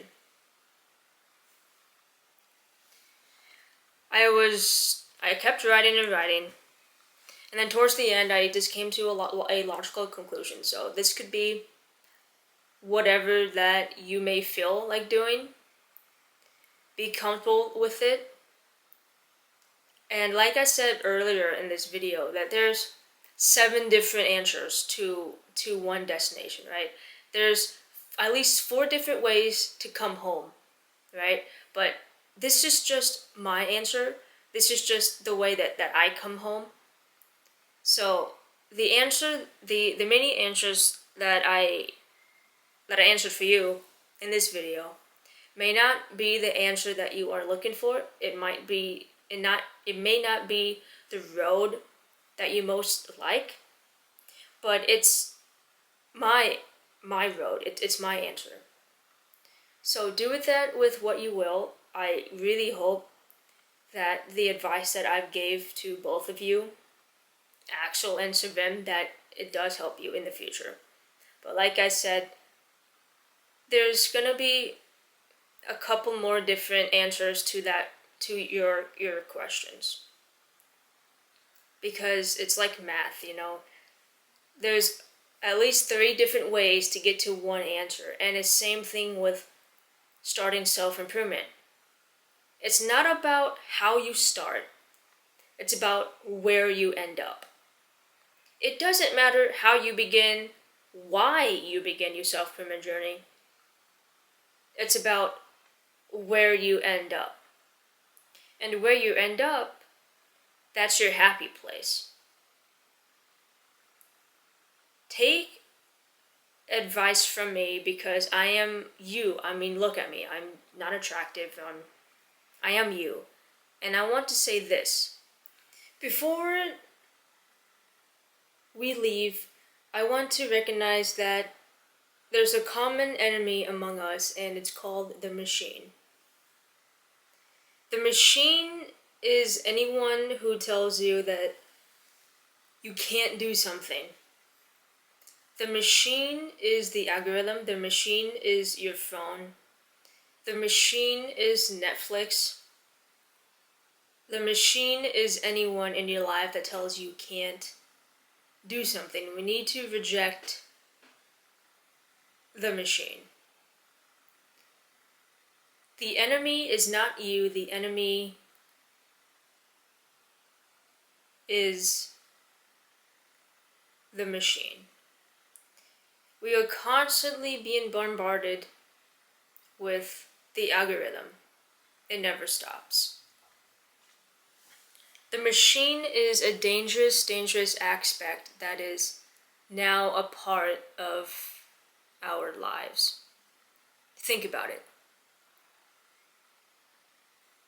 The algorithm knows you better than anyone in this world. It knows you better than your friends. It knows you. It even knows your deepest, darkest secrets. It knows what videos you want to watch. I'll put this into a more darker perspective. Even when you watch corn, it knows what you like, it knows who you like, and it keeps recommending you videos. It never wants you to stop. There's a specific website called Corn Hub, and there's literally a achievement list. There's an achievement list for every 100 videos you watch, every videos that you like. I'll even insert it here. The algorithm rewards bad behavior, but it feels like you're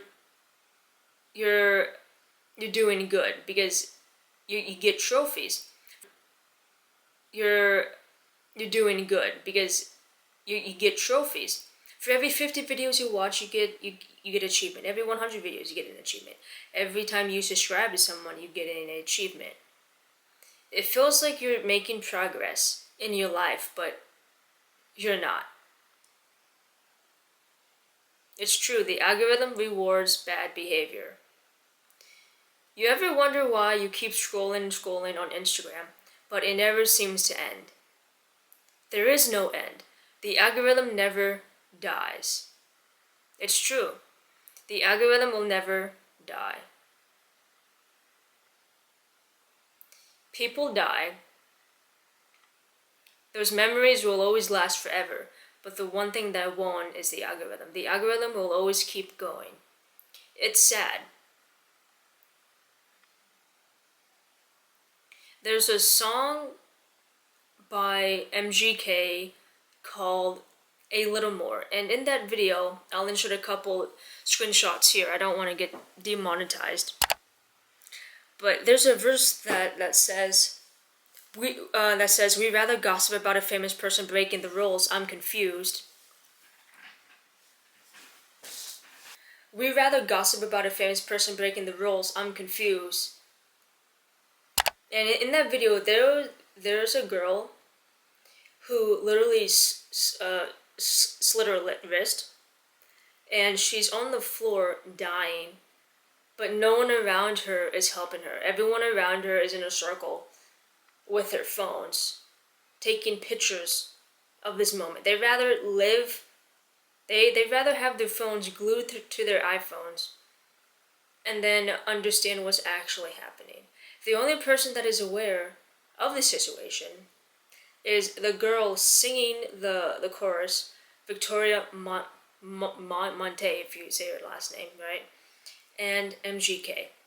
But anyone else in the music video isn't aware of what is happening because they rather gossip about a famous person breaking the rules and then focus on what is actually in front of them.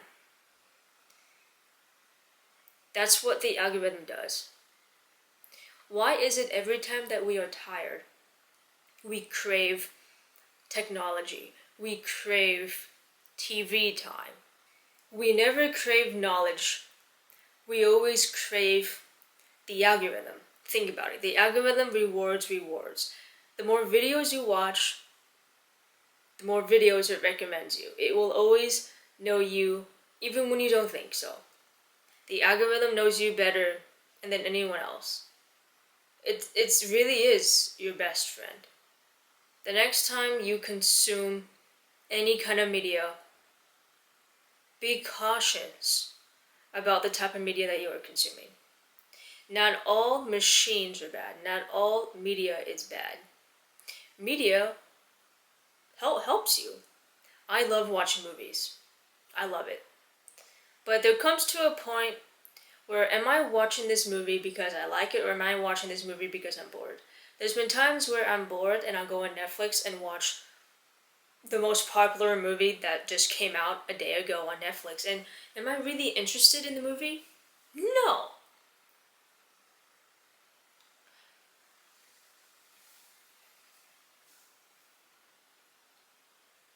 So really assess the algorithm. When was the last time you sat down and watched a movie, the full 2 or 3 hour version of whatever movie you're watching, without checking your phone? Before I started self-improvement, I got addicted to my phone and I would watch TV, and then in the midst of me watching TV, I'll just be checking my phone like this. And an hour into the movie, I'm like, whoa, I haven't forgot a movie was playing. I just forgot the whole thing. So when was the last time you actually watched a movie without checking your phone? Seriously. We have all done it. I have done it.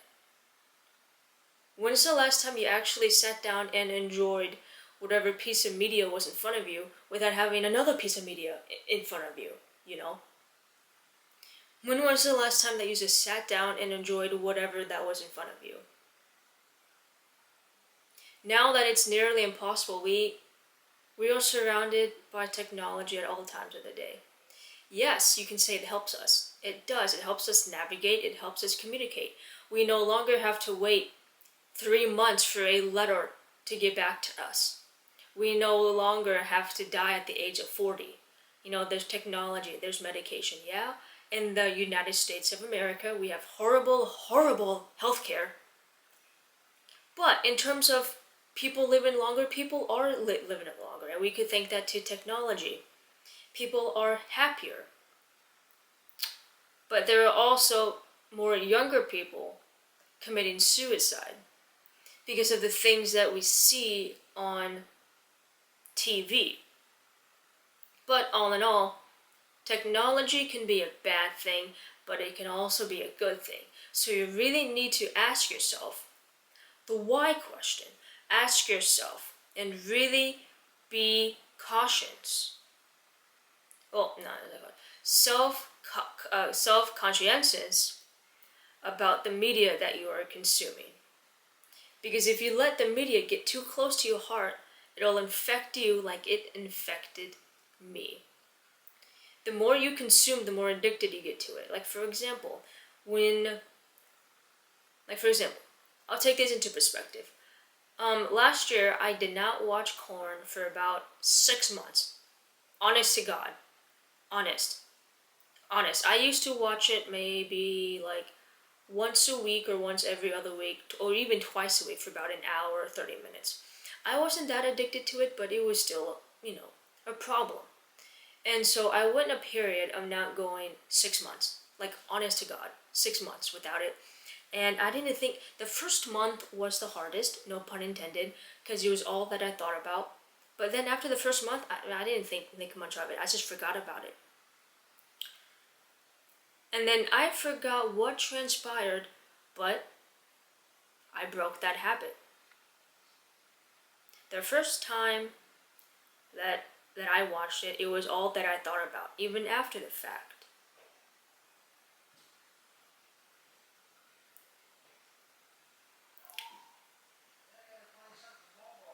And that's what the algorithm does to you.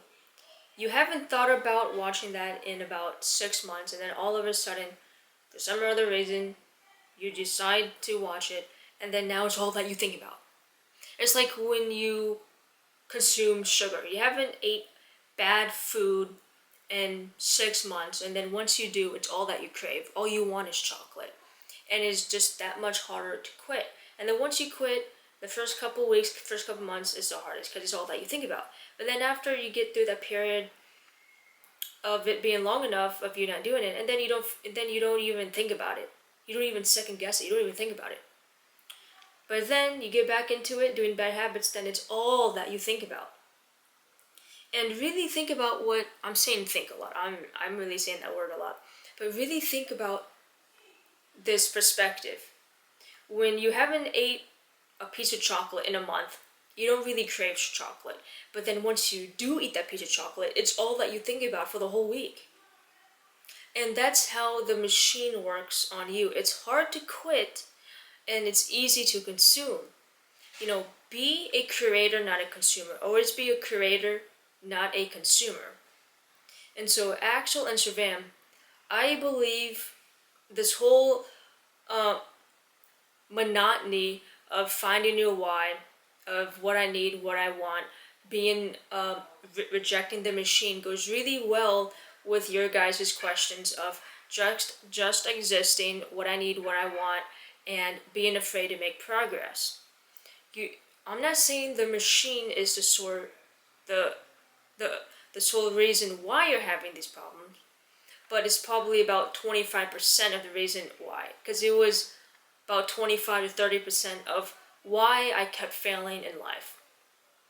Because if you really think about it, a lot of the media that we consume is not needed. Like for example, I make YouTube videos, and I don't believe that TikTok or Snapchat are going to help me in those ways. If your friends get mad at you for not sending a streak on Snapchat, and then they're not really your friends. Technology isn't always everything. When I deleted Snapchat and TikTok, literally nothing changed in my life. Nothing better, nothing worse. Like, literally, nothing changed. The only thing that probably changed is that my friend Allegra can no longer send me TikTok videos. And that's it, because I don't have TikTok. But all in all, nothing really much happened in terms of negative effects. And I'm not saying you need to delete social media, but really assess what you need and what you want. You know what I mean? Some people may need TikTok more than YouTube. It just depends. Especially as a content creator like I am. I don't like to view myself as a content creator because what I make is not content. It's more of being educational or me documenting my life. Because when I think of the word content, it seems fake to me because I'm old. And back in the day, especially when YouTube came out, like when YouTube was around 2010, 2012, YouTubers wasn't called content creators. They were just called YouTubers. Or Instagram people who made pictures, we didn't really call them content creators. We just called them Instagram models, right? The world is terrible at listening. We just need to change the way that we listen. We just need to change the way that we watch. We need to become a little bit more self-aware of everything that we consume. We have to start asking ourselves the why question. Why am I starting self-improvement? Why do I feel like this? Do I really need to do this in my life? Is it what I need, or is it what I want, or is it what someone else's want? I'm sorry, I'm stuttering so hard. Or is it something that somebody else wants me to do? You shouldn't be afraid to make progress, Axel, because I have a speech impediment that used to hinder a lot of my life. When I was a kid, I had problems pronouncing the words R. And I also had problems if there was a word that had the word S and H or S, H, and C together, I couldn't say the word. Like, for example, the word scissors, that word was hell for me, but now I can say it. And for example, my last name is Morley, Morley. Before, I would say Moui. I would pronounce my R's like a little child. Like when I would say rabbit, it was wabbit. So I just want to show you that no matter where you are, you can always make progress. Yes, I will probably always have my speech impediment struggles, but it's better than what it was before because I've practiced on it. I took classes, well, not really formal classes. I watched a lot of YouTube videos, and I don't like to say that I'm a self-made person because I'm not, because the teachers that I watched on YouTube, they're my teachers, and the movies that I copied. Like, for example, one thing that really helped with my speech impediment is watching TV. More specifically, watching a lot of my favorite movies and copying the quotes. That's probably why I can remember a lot of quotes from movies. Like, for example, do you want to know how I got these scars? From The Dark Knight. I had problems with my R's, so I would intentionally watch my favorite movies, and I would really be careful with memorizing quotes and trying to mimic the actors, but not just mimicking every line that they say, but mimicking certain lines that are really hard to pronounce, that are R's.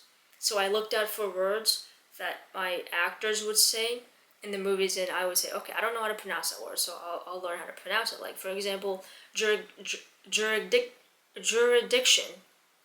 The Joker said that in The Dark Knight. He was like, Batman, he has no jurisdiction. We'll find him and make him squeal. And I know the squealers when I see one. Harvey Dent, right? I'm sorry. But before, I couldn't say jurisdiction. But now I can say that word. jurisdiction. Same thing with Scar, and there's a litany of other quotes in Suicide Squad and Rocky that I know how to say.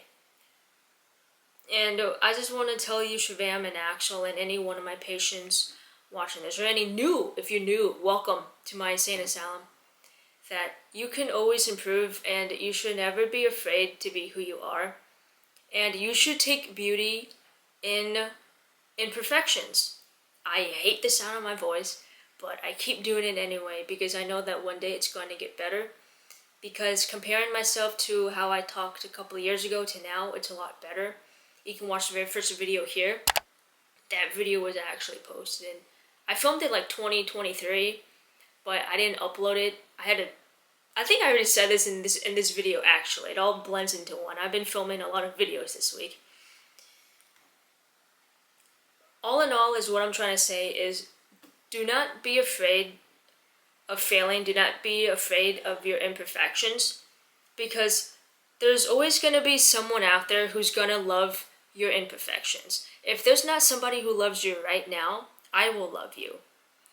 Because there's always going to be someone out there to complete the imperfection in you. So with that being said, no matter how insane you may be, there is always someone out there to complete the insanity. I got a text today from Verizon that says, don't wait for the Black Friday, get the iPhone 17 Pro on us when you, see, business, get the new iPhone when you upgrade.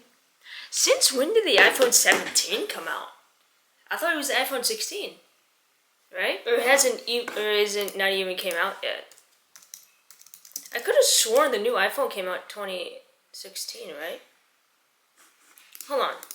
I am confused. Okay, when did the new iPhone 16 Pro come out? I swear it would come out like 4 months ago. Oh, the iPhone 16 came out in September 2024. Oh, okay. So I guess every freaking year there's a new iPhone. Well, this is what I mean, guys. Wait, iPhone 18? They're already planning for a 20... Oh, great. Apparently the iPhone 18 is coming out in September 26, according to the internet.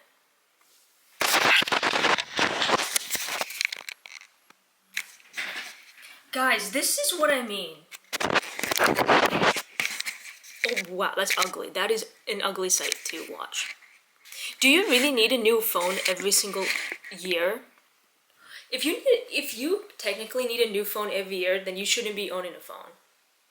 If your phone is that broken for you to upgrade that phone quickly, and then you probably don't need a phone if you can't take care of the phone that you have currently now. I get it. You get a new phone every couple of years, whatever, right? That's crazy. Okay, when did the iPhone 17 come out? Came out in, dude, where was I? I thought we were still on the iPhone 16 train. Now it's already on the iPhone 17. Wow, I am old. This is what I mean, guys. They just keep coming out with gadgets that you don't really need. And to be honest, the iPhone 16 and the iPhone 17, I bet you anything are the same exact phone. Right? Every time there's a new phone, maybe they change one little thing, but it's so microscopic that you might as well just keep the phone that you have. You know what I mean? This is ludicrous. Anyway, that's all I needed to say at the end of this video. Okay, bye.